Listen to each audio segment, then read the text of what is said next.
anticuerpos están conjugados con una enzima que puede ser la fosfatasa alcalina. Si nosotros aplicamos un substrato para esa enzima, lo que vamos a observar, y eso se ve en el microscopio, vamos a observar que en el lugar donde está el patógeno se va a observar una tinción de color azul. Entonces, si tenemos un grupo de células diferentes, si alguna de esas células está infectada, la célula que está infectada se va a ver de color distinto. Y eso lo podemos observar aquí en esta diapositiva, donde tenemos un corte histológico de tejido de pescado y tenemos diferentes zonas que han sido teñidas con diferentes sondas y nos dice exactamente la presencia de diferentes patógenos o diferentes bacterias en diferentes partes del tejido. Estos dos ejemplos son herramientas muy poderosas, muy útiles para la detección de patógenos en pescados. Ahora lo que voy a hacer ya para terminar es hablar acerca de dos ejemplos del uso de biología molecular en el diagnóstico de enfermedades en la acuicultura, y son cosas que hemos estado haciendo en el laboratorio en la Facultad de Medicina Veterinaria. Voy a hablar primero acerca de un patógeno rápido, un patógeno que son de tipo microsporidio. Los microsporidios son parásitos intracelulares obligados, es decir, para poder sobrevivir tienen que estar infectando una célula de un animal. Producen esporas, carecen de mitocondrias, y el problema de estos microsporidios es que infectan una gran cantidad de animales de valor comercial. Algunas especies afectan al gusano de seda, otras afectan a las abejas, bajando la producción de miel. Algunos de estos microsporidios afectan a pescados o a crustáceos, y también estos parásitos pueden infectar crustáceos, como humanos, infectados con VIH. En el caso específico de nosotros, lo que nos interesa es que hay una enfermedad causada por microsporidios en camarón. Esto causa una condición llamada camarón de leche o camarón de algodón, porque los camarones pierden su color natural y se ven como si de color blanquecino, de color opaco y con una textura blanda. Básicamente el camarón está vivo, pero parece como si ya estuviera cocinado. Obviamente, ese camarón que presenta esta infección no puede ser comercializado, y si un productor tiene camarones infectados con este microsporidio, va a tener pérdidas por millones de pesos porque no va a poder vender su producción.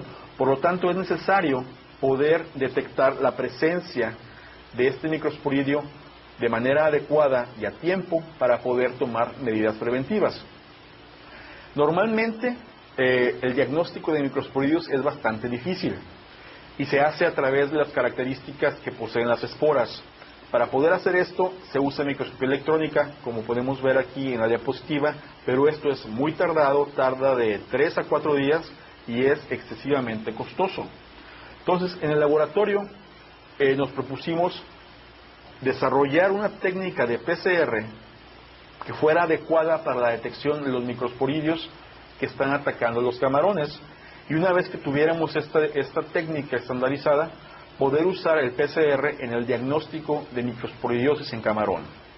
Entonces, para poder hacer esto, lo que hicimos fue primeramente diseñar cebadores o primers específicos para microsporidios, y después estandarizar un perfil térmico de PCR usando DNA de microsporidios y probar diferentes temperaturas hasta obtener una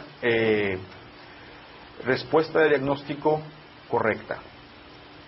Después de que se finalizó la estandarización de la técnica, empezamos a probar este PCR en muestras de camarón que fueron procesadas en el laboratorio de biología molecular de la Facultad de Veterinaria. Entonces, aquí podemos ver los resultados que tuvimos de los experimentos, y tenemos un gel de agarosa con una electroforesis, y tenemos diferentes temperaturas de 50 a 53 grados, y observamos ahí que la temperatura óptima para detectar la presencia del microsporidio del patógeno fue a 53 grados. A 54, a 55 grados era una temperatura demasiado alta, no se observaba ya la reacción, y a 50 grados había hibridación específica que no nos aseguraba la validez del diagnóstico, pero a 53 grados pudimos estandarizar la técnica y empezamos a usar la técnica para detectar la presencia de microsporidios en los camarones que iban siendo remitidos al laboratorio de biología molecular.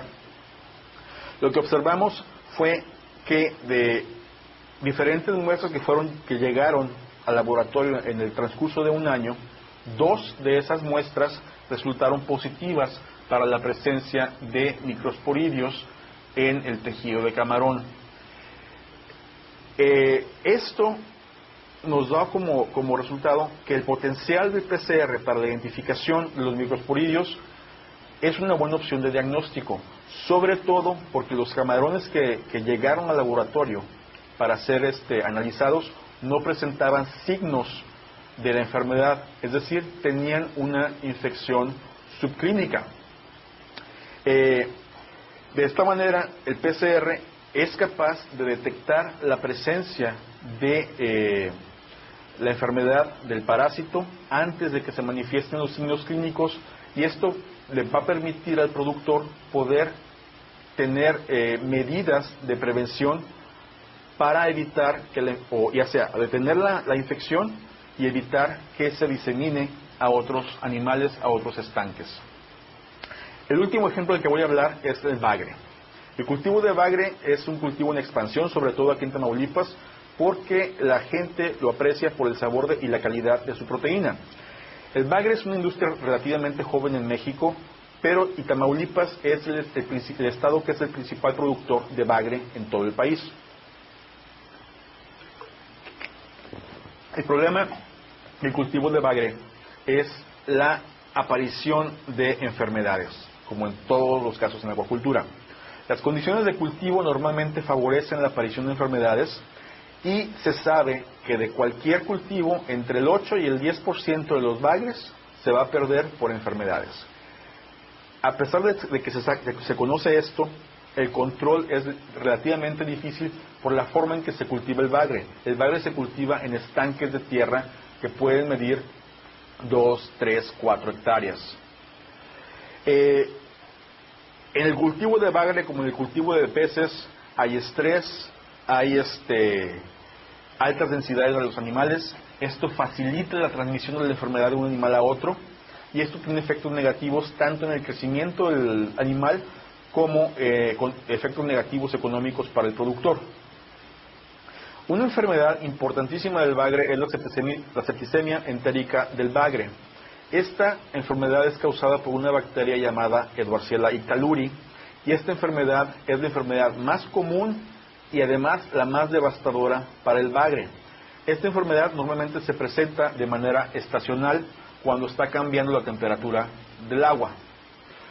Las características de esta enfermedad se observan hemorragias alrededor de la boca, del vientre, hemorragias, lesiones, erosiones en la piel del animal.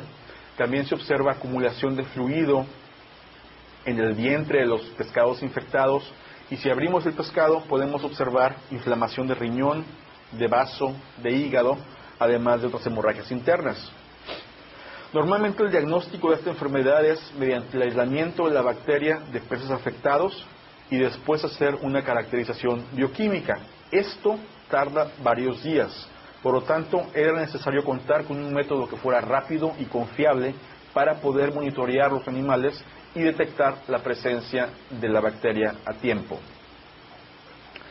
El objetivo de este trabajo en el laboratorio fue, otra vez, diseñar diseñar primers específicos contra Edwardsella ictaluri a partir de los plásmidos que tiene la bacteria, y desarrollar un PCR para detectar la presencia de la bacteria tanto en agua como en los tejidos. Tuvimos una cepa de la bacteria, diseñamos los primers y se hicieron pruebas de sensibilidad en agua. Se inocularon diferentes diluciones de Edwardsella ictaluri en agua. Las diluciones iban desde 1 en 10 a 1 en 1 millón. Se hicieron extracciones del DNA de esas diluciones de agua y se hizo PCR.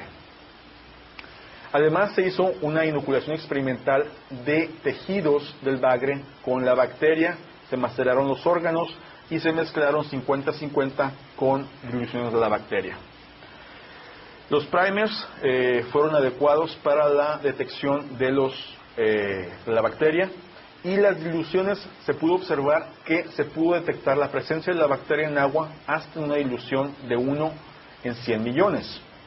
Esto hace que este PCR sea muy específico y muy sensible para la detección de la bacteria.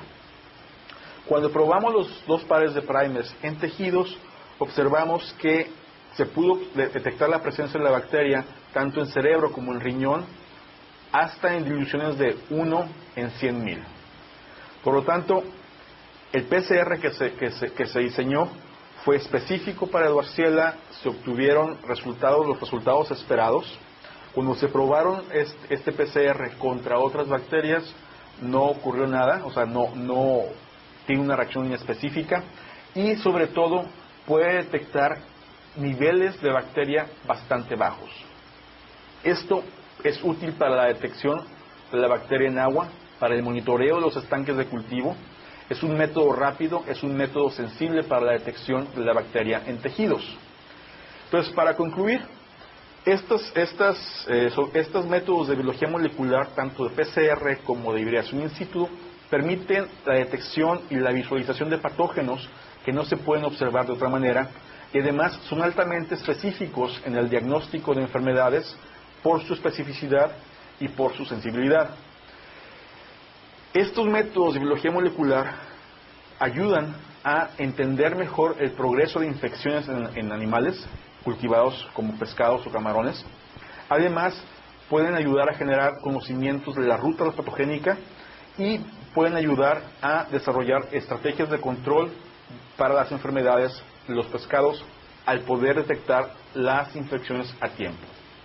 Bueno, eso es todo. Si tienen algunas preguntas, pues